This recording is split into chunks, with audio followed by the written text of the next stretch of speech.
Hello everyone, my name is Matthew, and this is Learn the Lingo. Welcome to Lesson 37 of Hebrew Basics, a series where we learn the essentials of Hebrew grammar.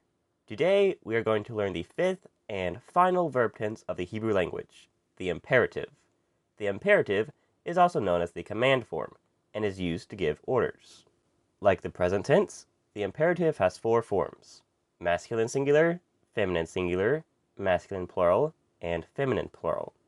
Let's see how to make these four forms with the verb lichtov, which means to write, and which is from the root kaf tav beit. The imperative from this verb will mean write as a command. The masculine singular form of the imperative, as with many other Hebrew words, is the simplest. We take the first root letter kaf with dagesh and shva, second root letter tav with cholam, and third root letter beit. That makes ktov, write in masculine singular form. The other forms of the imperative are made by adding endings to the masculine singular form and changing some vowels.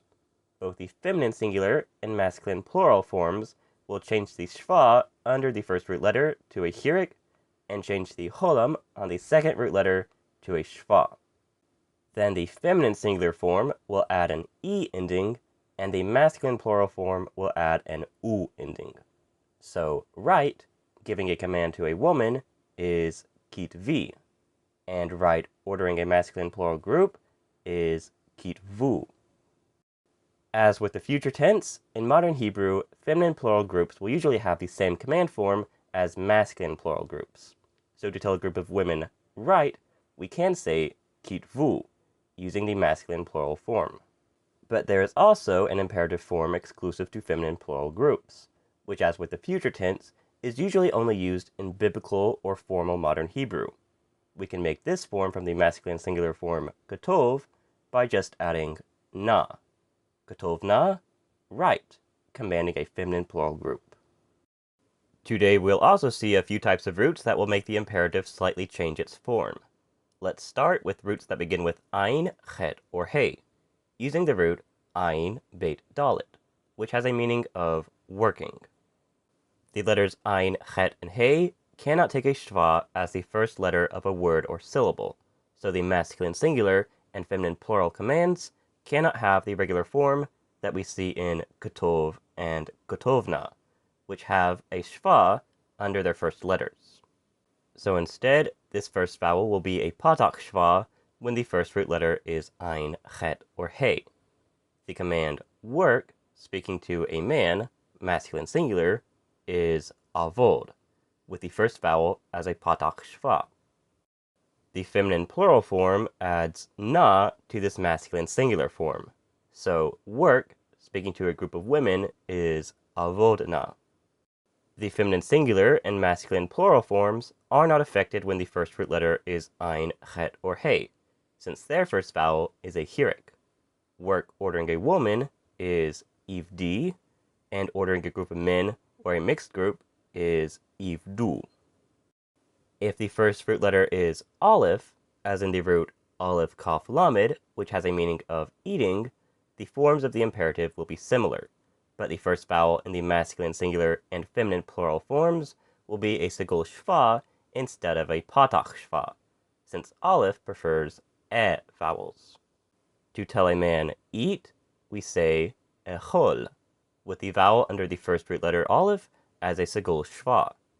Adding na to echol, we make echolna, eat, commanding a feminine plural group. Again, the feminine singular and masculine plural forms are not affected when the first root letter is aleph, because aleph can take a hirik. Eat, commanding a woman, is ichli, and commanding a masculine plural group is ichlu. Notice that the masculine singular form of the imperative is very similar to the future tense. Ketov, write, is the same as yiktov, he will write, without the yi prefix that shows that the subject is he and the tense is future. Since the kaf is the first letter in the word ketov, it does have a dagesh, unlike the kaf in yiktov, but that is the only difference. The feminine plural imperative is also similar to the future tense. Ketovna, write, ordering a group of women, is the same as the future tense tikhtovna, which means you will write feminine plural or they will write in feminine form, just without the prefix t. The same goes for most irregular imperatives. For example, avod, work masculine singular, is the same as ya'avod, he will work, without the yod prefix. And avodna, work feminine plural, is the same as ta'avodna, you will work feminine plural or they will work in feminine form, without the tav prefix. We can use this trick to make the imperatives of the root kuf resh aleph, which has a meaning of reading. The future tense of this root and other roots ending with aleph will have a kamatz under the second root letter instead of the regular cholam, as in yikra, he will read. The imperative of these kinds of roots will as well.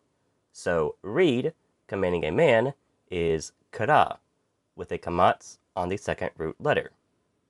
The future tense, you will read feminine plural, or they will read in feminine form, is tikrena. The imperative read, commanding a feminine plural group, is karena, which is the same, just without the t prefix. The feminine singular and masculine plural forms of this imperative are regular. Kir'i, read feminine singular, and kir'u, read masculine plural. Let's finally see the imperatives of roots ending with ayin or chet, with the root shin mem ayin, which has a meaning of hearing. The future tense of this root, he will hear, is yishma, with a patach on the second root letter, which is what happens with roots ending with ayin or chet. The masculine singular form of the imperative will have the same vowels. So here, ordering a man is shema. We can add na to this to make shmana, here feminine plural. And we can change the vowels to a hirik and shva, and then add an e ending to make shim-e, here feminine singular, or add u to make shim-u, here masculine plural. And that's all for today. If you enjoyed this video, please like, comment, and share. And if you want to learn more Hebrew, please consider subscribing to my channel and checking out some of my other videos. And I'll see you in the next one. Goodbye.